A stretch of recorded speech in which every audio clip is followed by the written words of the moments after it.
This is The Dragon's Roar by Priestess of Groove, narrated by RileyRoxx.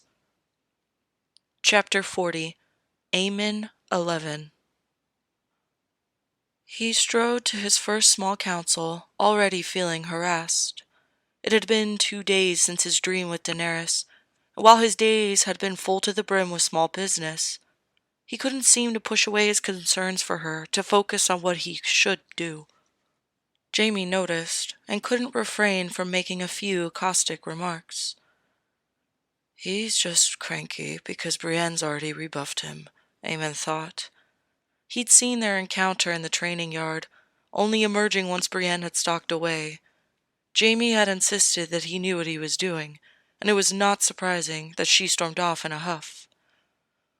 Women like to be called wench? Aemon asked. Jaime had glared at him. That wasn't to say that Jaime hadn't been busy. He'd spent the last 2 days making arrangements for David's clinic. The healer had already started sitting outside the city walls, offering tinctures and potions for free to the most unfortunate. But his supplies would run out if he couldn't get a workstation up and running. So then Jaime had to set him up with a workstation and a vacant part of the dungeons, much to Grand Maester Pycelle's consternation. Aemon had spent 2 days going through the food stores and the kingdom's accounts, which was its own headache. Though not officially master of coin, Tyrion had labored over the books with him, trying to straighten out the finances, but the numbers and streams of income were as twisted and convoluted as a kraken. He had yet to decide on his new master of coin. He expected Peter Baelish to come crawling back to save him the trouble, but it would look odd for him not to be looking. As much as he would love to give the position to Tyrion, it would cast suspicions of favoritism on the Lannisters. The entire point of this campaign was to unite the 7 kingdoms, he thought to himself. I need to branch out and expand my council beyond my circle of friends. That said, he currently had no ideas who might best fill the role. He would not trust Sir Stavron Frey with the books any more than he'd trust a fox to guard a henhouse. And while he would trust Lord Willis Tyrell with such a task, he had already planned on giving him the position of Master of Laws. Too often, that was filled by someone with ideas of authoritarian discipline, and he'd rather the people look on him favorably. He felt Willis had the necessary knowledge, compassion, strength, and, most importantly, trustworthiness to achieve their goals to a prosperous kingdom. His uncle had acted as liaison to the north and an advisor, but he held no official position. So although they had cleared the air between them, Aemon still barely saw him, since his knowledge was best outside King's Landing. He'll become more useful once the long night is upon us. His uncle and Robb would be heading back north sooner rather than later. While he preferred to treat with Mance Radar himself, there was a possibility that his uncle would have to do it in his stead. As it was, he'd only sent the letter to the wall a few days ago, and it would be some time yet before they received word, hopefully, of Uncle Benjen's success. Those decisions could be made at a later date. He entered the small council to find only Lord Willis seated at the table. He shot up with a wince and gave a half bow. Your Grace. Lord Willis, you need not strain yourself on my account, Aemon said, nodding back at him. He sat at the head of the table, and Sir Aerys took a position just behind him in the room. Slowly, Lord Varys, Maester Pycelle, and Jaime filtered into the room. Sir Stavron hopped in at the last moment, gave a clumsy bow, and took a seat next to Jaime. By the way Jaime's lip curled in dismay, he was less than pleased about that. Is this all? Jaime asked, glancing around. We're waiting for one more, Aemon said. Jaime narrowed his eyes quizzically. After a few minutes, the healer David finally sauntered in. He gave a deep bow. What's he doing here? He's here at my invitation, Aemon replied. I apologize for my tardiness, Your Grace, David said, gliding to a seat on the other side of Jaime. Your Grace, begging your pardon, but David is not a maester. He does not belong on the small council, Pycelle said, glaring at David, but his expression softened when he turned it to Aemon. Grand Maester Pycelle, you are the keep's primary healer and maester. However, you do not serve the people outside the keep. David does. As such, he gets up close and personal view of what ails my people and their mood. From past experience, few kings have had that kind of exposure to those outside these walls. I don't intend to improve my house's reputation just to the nobles, but to the people. David will fulfill the role of Master of Healing to King's Landing, Aemon replied, his voice nonchalant. He noticed the way Pycelle's lips pursed in disapproval, and David smiled in smug satisfaction. There was no mistaking the burn in Jaime's eyes, however. Aemon hadn't consulted him on this appointment.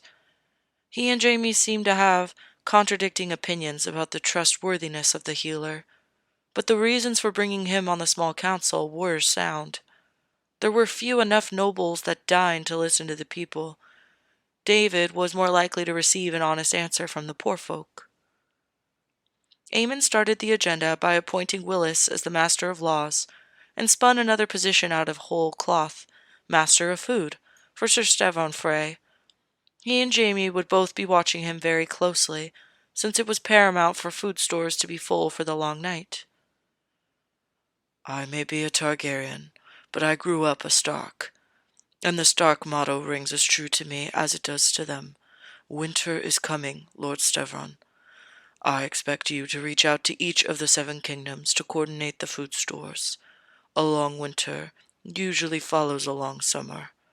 We need to be prepared for all of my people to need food, not just the fortunate. Of course, Your Grace. Leave it to me, Sir Stevon puffed up. Lord Willis, I've been going over the reports regarding the Goldcloak's conduct, and there are some concerns, Jaime said with a rather truculent jut to his jaw. The captain of the guard, Jano Slint, and those directly beneath him have apparently been taking bribes, and judging by the way they're living beyond their usual means, it needs look into.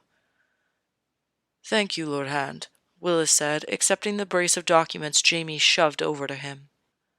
There are a number of names within the Goldcloaks that might grab your attention, Lord Willis, Varys spoke up.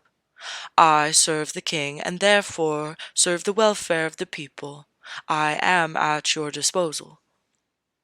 Willis eyed Varys before reluctantly nodding. It is of my utmost concern that you suss out the truth, Willis. It is imperative that those charged with keeping the king's peace within the city are they themselves above reproach. Aemon replied, his mouth set to a grim line. As your grace commands, I will proceed, Willis replied. David, how are the people? Aemon asked. In just a few short days I've been out there, the people seem relieved. They're expecting a battle on the doorstep after all, so they're glad that this was a peaceful transition. While merchants are being allowed into the city, prices remain high, and many are going without. He replied soberly. What can be done to ease the starvation of King's Landing? Aemon asked, glancing around at the people. We could dig into the current food stores and dole out what's there, Sir Stevon suggested. I know it's not ideal, but there'll be a few weeks before sufficient trade routes are set up. My father had supply lines set up for the army that could easily be diverted to spread to the city, Jaime said. That seems more suitable than digging into the food stores. It's best we keep those high. If you'll allow me, Aemon, I want to discuss the army. They don't all need to be here. You should think about sending some of them back to their farms so they won't leave the crops rotting out in the fields. It will be fall soon. How much trouble do you think Stannis Baratheon will give me? Jaime raised his eyebrows. That's difficult to say. We haven't heard from him yet. That man is sitting in my ancestral home, a stone's throw from King's Landing. We can't leave him there." "And we won't," Jaime said. "If we haven't heard from him by the end of the week, then we should see about setting sail for Dragonstone." "We wouldn't be able to take much of our army. Lord Redwin's ships haven't arrived," Aemon said. "Stannis didn't have much of an army to begin with. The vassals of Dragonstone have relatively few soldiers. However, they were still loyal to House Targaryen, last I heard. I think only their immediate proximity to King's Landing kept them from setting sail to the Free Cities to back Prince Viserys and Princess Daenerys. Not to mention having the king's own older brother in charge of them. Stannis wouldn't hesitate to hang them for treason." "Lord Varys." The eunuch seemed startled to be addressed. "Do you have any little birds that can appraise us of the situation on Dragonstone?" Aemon asked. "The Lord Stannis stews. It is said that he has come up with 100 plans and discarded them all. You caught him very much unawares, but he was certain that you would take King's Landing. He doesn't lead his soldiers into a battle he doesn't think he can win, and with all the allies you've amassed, it would have been suicide for him to try and team up with Renly. I think he's waiting to see how you act as king before he decides on his next move." Lord Varys replied in a simpering tone. "Anything else?" Jaime said, narrowing his eyes suspiciously at Varys, but the man didn't shrink. "There is much speculation among his vassals about whether you are as Targaryen as you say you are." "I wonder what it will take to convince them," Aemon thought idly, his thoughts once more straying to the dragon egg in his fireplace. He hoped it would take less than that, as it might be a while before that egg is hatched. "Try to press your little birds for more information. Regardless of what little birds say, you still don't need 4 of the 7 kingdoms' armies here in King's Landing. You could send half of them home and still be in shape to destroy whatever army Stannis may attempt to put forth." Aemon pondered and frowned. "It would be best to send the northern armies home first, since fall reaches there faster, and also the more fertile regions." The Reach, the Vale, and the Riverlands were the most fertile kingdoms in the land, but that would leave him mostly with the Lannister army. He trusted Jaime, but it was Tywin who currently controlled that army. If the worst were to happen, whose bidding would the army follow? He rubbed his chin as he thought, his face grim once more. It could mean the end of his reign if he made the wrong choices here. Why doesn't King's Landing have its own army? He supposed his own vassal lords of Dragonstone were meant to protect him, but those weren't currently under his control. "Jaime, I want you to send half the Westerlands home, half of the Reach, a quarter of the Riverlands, a quarter of the North. The Vale under Lord Royce hasn't arrived yet, but when they do, we'll keep all of them here for the time being. When sending the North home, prioritize the lords with the most northern farms, so that way they get a chance to get back to harvest before it snows too much. Bolton, Umber, you get the idea." "Done," Jaime said in a clipped tone, hurriedly writing in his notes. "Grand Maester, do you have anything to report?" "I'm lacking in supplies for the medicines that I brew," Pycelle said. "I am as well, your grace," David piped up. "He was speaking to me. Mind your manners, healer," Pycelle spat. Instead of looking chastised, David merely gave him an unsettling smile. Pycelle appeared too apoplectic with rage to be disturbed by it. "The health of both the men and women here and the keep and in the city is important. I will do my best to accommodate you both," Aemon replied, giving Pycelle his own stern look. Their paths currently didn't cross, and he didn't see why they should. Though he wished he could make David the main healer of the keep. Jaime had filled his ears with many trespasses that Pycelle committed even before King Robert's reign, and there was nothing to suggest his habits would change. He made a mental note to keep an eye on Pycelle. The Citadel would be more accommodating if they gave it proof of Pycelle's misdeeds. If that will be all, Jaime, stay after. Sir Sevron, I want to go over your duties in more detail tomorrow, Aemon said. You're dismissed. Jaime waited until the door had closed before he said impatiently, What is it?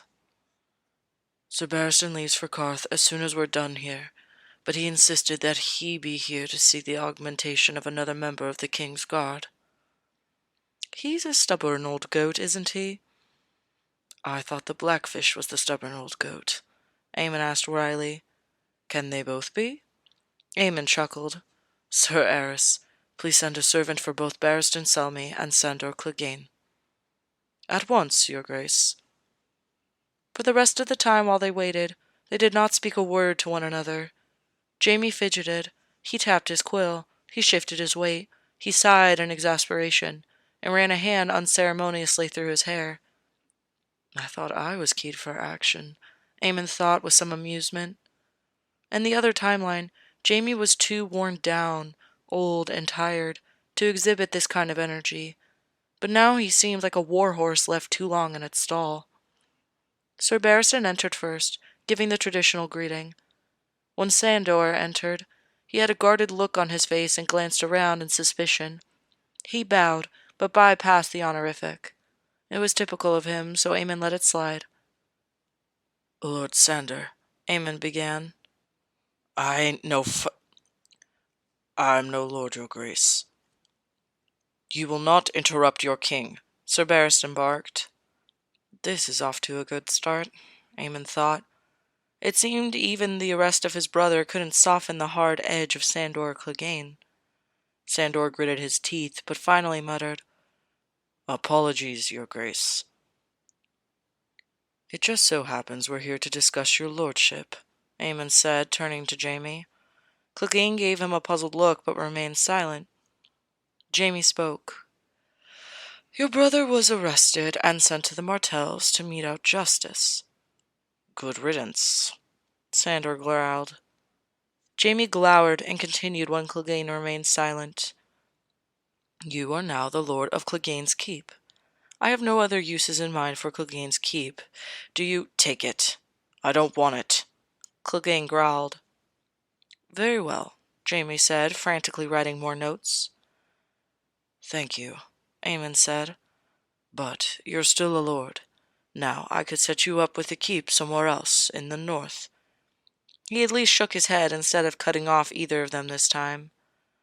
I ain't a lord. I ain't got no desire to be one either. I can kill things for you. That's what I do. Aemon cocked his head. You might leap at this opportunity. As I'm sure you're aware, I still have 2 positions in the King's Guard to fill. I'd like to offer you one of those positions.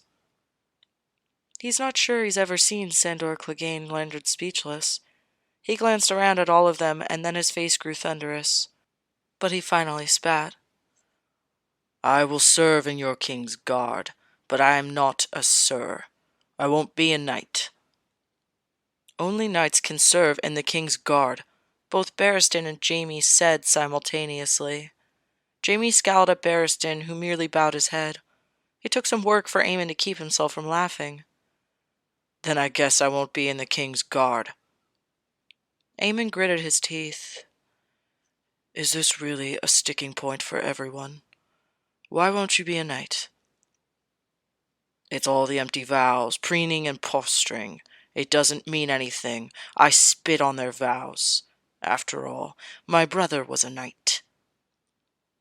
Being a knight is whatever you make of it, Jaime snapped, tapping his quill on the parchment at a frantic pace.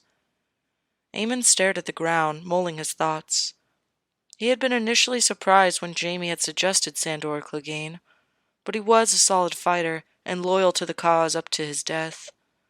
Apart from Barristan and Jaime, he could not ask for a better example of a King's Guard. I will make this work. My father was an intelligent man, admired for many things, but as all men, he made mistakes. Knighting Gregor Clegane was one such mistake. Lord Jaime and I have rectified that to the best of our ability. Please accept my apologies for you all and your family that have suffered." Aemon replied, dropping his head as a sign of respect. If it was at all possible, Clegane only seemed to get angrier, his eyes like chips of stone and grinding his teeth together. Aemon expected this sentiment to be thrown back in his face, but Sandor seemed to think better of it. He simply nodded and then said, "I still won't be a knight. I'm no Sur." "Then you won't be on the king's guard," Jaime retorted. "I'm the king, Jaime. I think I can make that decision," Aemon shot back. The look he received from Jaime was powerful enough to burn him to a cinder. "What would you rather be called?" "I already have a title. I'm the Hound. A hound will die for you but never lie to you, and he'll look you straight in the face." "Won't it be enough to be officially knighted as Sir Sandor Clegane, but known only as the Hound?" Aemon offered. Sandor shook his head, his grin more of a grimace thanks to the twisted burns on his face. "I'm no knight. Won't be a knight officially or otherwise." "You can't be a king's guard without first calling yourself a knight," Jaime persisted. Barristan continued to remain quiet, but it was clear by the small nods he was making that he agreed with Jaime. "Is it really necessary to be a knight to be on the king's guard?" Aemon asked, irritating now apparent in his voice. "It's tradition," Jaime replied. Aemon shook his head. "Just because it's tradition does not mean it's necessarily right. After all, women weren't allowed to be knighted, and that's tradition." He winced as soon as he said it, and Jaime stood up from where he was seated to tower over Aemon. "Then why am I here if you're going to barrel ahead on this? Go ahead. Make him a king's guard without making him a knight, but I will not sanction this decision," Jaime said, and stormed away. Everyone winced as the door slammed, but Aemon declared, "Sir Sandor Clegane shall be made a member of the King's Guard with no expectation of being officially ordained as a knight. Does that satisfy both of you?" The Lord Commander gave Aemon a cold look that made him think of Lord Tywin. "I beg your pardon, your grace, but he must take the King's oath that the King's Guard swear, or he cannot be a King's Guard." "The King's oath?" "Every member of the King's Guard has been made to swear that they will defend the king from harm, that they will obey the king's commands, to keep his secrets, to counsel him when requested, to keep silent when not, and to defend his name and honor. Your safety is of the utmost importance, and I will be gone for an extended period of time.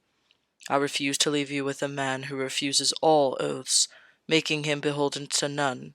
He must swear the king's oath." Sir Barristan's voice cracked like a whip. Aemon felt his heart pounding against his chest. He had never seen Barristan so impassioned. He was always calm and collected, even while sword training. Whether he won or lost, the integrity of the King's Guard was a sore spot for both him and Jaime. He glanced at Sandor, who was curling his lip at Sir Barristan like a snarling dog. "Will you swear to the King's oath?" Aemon asked, preparing to be disappointed. "Your reasons ring false to not accept the King's oath," Barristan warned. "Your brother was never a King's Guard. Its oaths have never rung hollow." "Yeah, what about the Kingslayer? He broke his oaths. If I remember rightly, you have hated him for that, Sir Barristan." Aemon frowned before he could say a word. Sir Barristan replied, "King Maegor Targaryen the First, also known as Maegor the Cruel, ended his reign on the blade of one of his King's Guard for his tyranny. Now, I do not know what drove Lord Jaime Lannister to slay King Aerys, but his actions since and to this day suggest that it was neither out of cruelty or vanity. King Aemon has pardoned Lord Jaime of that crime. It can no longer be held against him or the King's Guard. Now, will you accept the King's oath?" Clegane looked mullish, but then gave a curt nod. "Are you satisfied then, Sir Barristan?" Aemon asked. He did see the tension leave his shoulders, but his expression remained terse. "Well enough, your grace." "Excellent. Then it's time you left on your mission," As you will, your grace, Sir Barristan said, hesitation in every movement as he bowed and strode out of the room. Thank you, hound. Jaime wished to give your keep to Lord Alexandros. I'm sure they will rename it, Aemon said. I pity those poor fools. There's naught there but ghosts, Sandor whispered. I'm not sure they believe in ghosts, Aemon said. Report to Sir Preston Greenfield for duty. You'll swear the king's oath tomorrow at court. Yes, your grace, Sandor said, though there was clear irritation in his voice. You're dismissed. When he swept out of the room, he did so with an air that suggested the shadow of his brother was no longer dogging his steps. Aemon, by contrast, left the room feeling like he was carrying a blacksmith's anvil on his shoulders. He would have to make amends with Jaime. Being at odds with his hand was bound to get around, so the sooner the better, but he expected a blizzard. Unlike his sister, he was not the type to destroy, but his anger was enough to strip people of the very warmth in their blood. When he came to the door and found Pod looking anxious, he said, Hello, Pod. I take it he's in? Pod was a little shaky, as he nodded and then reached over to knock on the door, pinching his face like he was about to take a snake bite from a viper. I said I wish not to be disturbed, Jaime's voice shouted through the door. Aemon stepped in to bear the brunt of Jaime's wrath. It's me. We need to talk. Jaime ripped open the door to glare at him. Your grace, he spat. May I come in? Aemon asked. He didn't think he'd ever seen his friend this angry. Am I even allowed to decline? Jaime shot back, but he left the door open and stalked away to sit on the front of his desk. Aemon felt like a child in trouble for skipping his lessons, which annoyed him. He was the king, and he was allowed to make decisions without necessarily any input from anyone. While he couldn't say he understood Sandor Clegane, he had a notion of what to expect, and had agreed with Jaime wholeheartedly when he initially suggested it. Look, I apologize for my words back there. It was cruel to use some of your ideas against you, but I felt you were being a hypocrite. I've made the decision. Sandor Clegane will be a member of the King's Guard, known as the Hound. I'm glad you continue Robert's tradition of chipping away at the foundations of the King's Guard, Jaime snapped. Naming Clegane to the King's Guard is hardly chipping away at it. I'm confident he'll be a fine example, Aemon replied, trying to contain the heat in his voice. One of them had to control their temper, and as king, it was up to him to act the adult. You said it yourself that you intend to change elements of the King's Guard. To strengthen it. You weakened it. I did not. Yes, you did, Jaime retorted. With that decision, you just told everyone that the King's Guard don't need to abide by their knightly oaths. Why should any of them now follow their oaths if you don't force Clegane to be beholden to them? Aemon opened his mouth, searching for the right words. I think you and I would both agree that Sandor is a special case. Fine, he's a special case, but no one else knows that. Aemon stood flabbergasted. When you can't provide a reasonable explanation about what makes him so special, what do you think people will do? He's a great fighter, but a troubled person with a brutal history, and you allowed him into the King's Guard without his oaths? How are you so sure he'll uphold the ideals without taking the vows? Well, you'll be pleased to know that Sir Barristan refused him entry until he swore the King's oath. Did he now? I'm honestly surprised he stood up to you, Jaime replied. He was never any good at having a spine. The Hound will have those oaths. Is it necessary for him to have the others? As far as I'm concerned, yes. After all, I killed the king to fulfill my first oaths as a knight. They offered me a direction when everything else was chaos. What does he have? A strong moral sense? Does that sound like the Hound to you? Aemon searched for words, but he had none. Jaime filled the silence. Take the Karstark boy. I can't say he's the best admittance to the King's Guard, but at the time it was a good decision. The North's presence had lacked considerably in the King's Guard for years. Tying the North more closely to you was a great idea, and the boy's young. He'll be taught. He's a decently good fighter. He can be taught. Barristan and the others have done a great job training him. He's obviously green on the battlefield, but hopefully we can teach him enough that he'll be a fine soldier and eventual commander should there ever be war. The North doesn't have a tradition for knighting its warriors, as you well know. But you still forced him to become a knight to enter the King's Guard. You just made that lad look like a fool in all the North.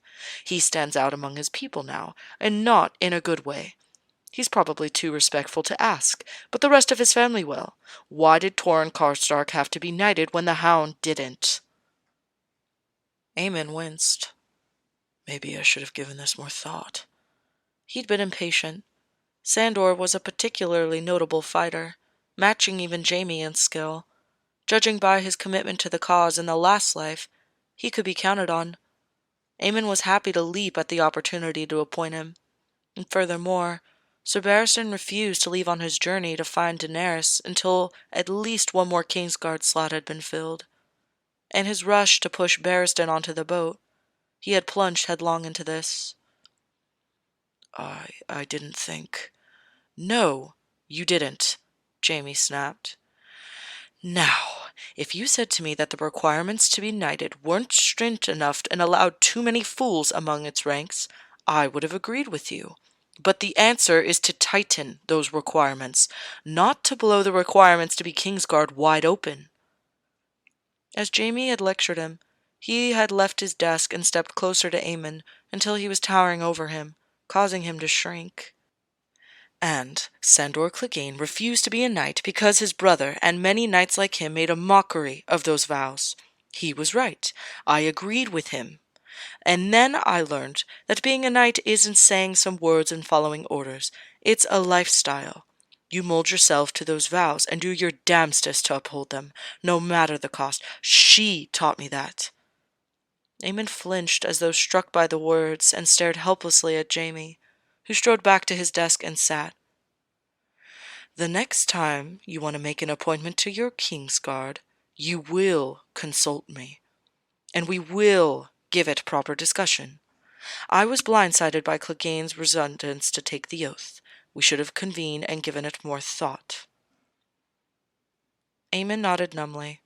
I'm sorry, he whispered. You may be Targaryen, but you were raised in the North, where they don't give much thought to knighthood and what it means, Jaime said, his voice now quieter, but he was still glaring. As was made apparent today, Sir Barristan and I agreed on much about what makes the Kingsguard great, and I'm very interested in restoring it to its former glory, if not for my sake, then for yours. I need to know the men guarding you can be trusted. But becoming a knight doesn't prove them trustworthy, Aemon replied weakly.